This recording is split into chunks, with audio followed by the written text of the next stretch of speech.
footwork, I like to keep a fixed guard either like this, or secondarily, just to keep my hands tucked in so I don't have any distractions and I concentrate on my body and my footwork.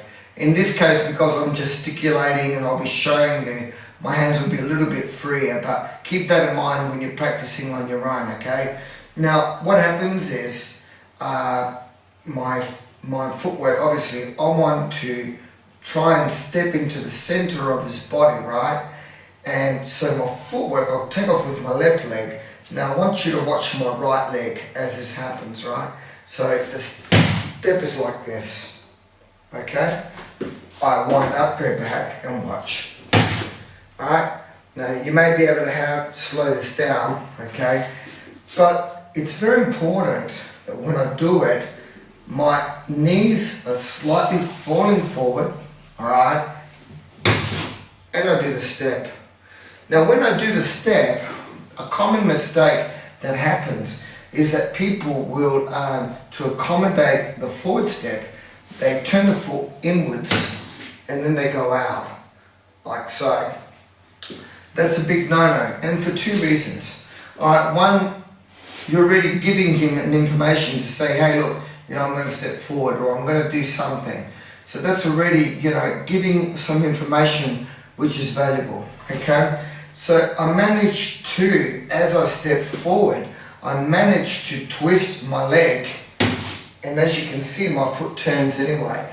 So when we say it's an arrow step, that's exactly what we mean. We don't mean it's an arrow push, alright? Some people, if you look at me side on, will push like this.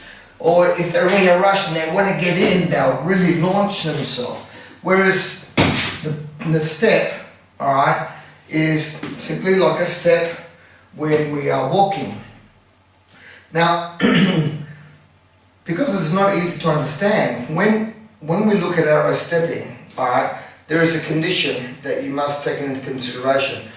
The biggest no-no in what we teach is to push with the legs, right? We're not squatting our force into a punch, we're not pushing our leg, alright? If you notice, even with good boxers, alright, they, what do they call their footwork? It's twisting motion. It's like when you're putting out a cigarette, they twist their feet, right? There's a twisting motion, okay? Torsion. Now, the same thing happens when I do an arrow step, right? My hip bone structure is doing a twist.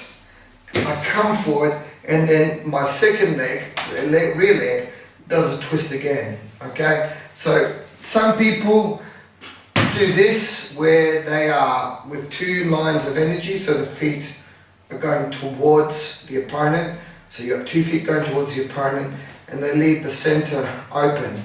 Whereas in this footwork here, we keep it all within, at least I hope in the camera work, it shows it's on one line.